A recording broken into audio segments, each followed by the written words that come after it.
السلام عليكم ورحمة الله وبركاته. دمان أصحابتي جعل وادن سلامي وصاحبكي نتيم ويني هل كان ديقلا سعوتان وقارامي ميديا كسو دوادا وربحنا العيارها أسبوعان حانيلا سعودسين دونا سدح وربحين أو هذا الهين تبدن برها بالشدا وقت حاضر كان لنكا سبورتسكا سدح دا وربحين محايك ليهين برشلونة فاس مانشستر يونايتد اسكوادك يوروبا ليج oo la sameeyay Liverpool oo la xaraashayo warka agaga xalay ee ka soo baxay milkiilayaasha Reds Lisandro Martinez oo loo diiday inuu ciyaaro kulanka Barcelona fas Manchester United ee Camp Nou. marka hore aan ku bilownay Barcelona iyo Manchester United iskuadka Europa League oo la sameeyay iskuadka tartanka Europa League marxaladiisa isreebreebka ee lagu soo gudbayo wareegga 32 ayaa la shaaciyay ana isku dhacay Manchester United iyo Barcelona oo midkood u macsalaamin doono tartanka Europa League.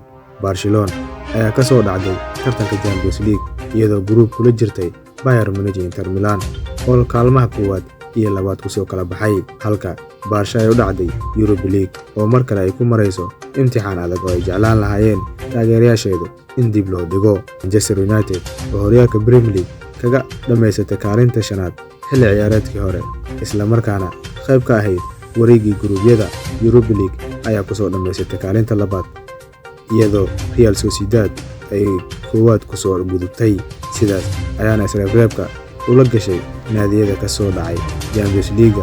labadan kooxood ee Barcelona iyo Manchester United ayaa midkood u soo bixi doona midka kalena ka haray doona tartamada Yurub. Isaraga koowaad ee Barcelona vs Manchester United ayaa ka dhici doona garoonka Camp Nou marka ay taariikhdu tahay February 16, 2023. haddana iyagoo aan nasanin ayay ciyaarta labaad ku kulmi doonaan Old Trafford marka ay taariikhdu tahay 23 February 2023. Liverpool oo la xaraashayo warka argagax leh ee ka soo baxay milkiilayaasha Reds. milkiilayaasha kooxda kubadda cagta Liverpool ayaa shaaciyay inay xaraashayaan ay iibinayaan kooxdan kadib 12 sanadood ay milkiilayaalka ahaayeen waxaanay hadda soo dhigan suuqa iibka oo cidii doonaysa ayaa ka iibsan karto. John Henry iyo Tom Werner ayaa go'aansaday inay iska iibinayaan Liverpool oo guulo weyn gaadhay muddadii ay iyagu iska lahaayeen ay weliba maamuleysay shirkadda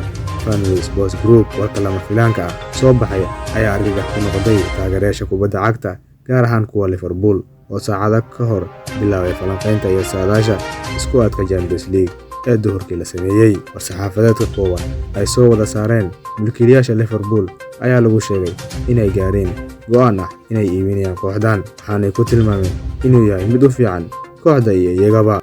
ilaa hadda si dhab ah looma oga sababta keentay in John Henry iyo Tom Werner ay qaateen go'aankan, hase yeeshee bangiyada Goldman Sachs iyo Morgan Stanley ayaa la sheegay inay ka caawin doonaan milkiilayaashan sidii ay u dhameystiri lahaayeen iibka. dhanka kale Lisandro Martinez oo loo diiday inuu ciyaaro kulanka Barcelona vs Manchester United lagu ciyaarayo garoonka weyn ee Camp Nou. difaaca dhexe ee Manchester United ee Lisandro Martinez ayaa ciyaari doonay kulanka koowaad ee Barcelona ay fooda isku darayaan isreebreebka Europa League waxaana uu gabi ahaanba ka maqnaan doonaa liiska kooxdiisa.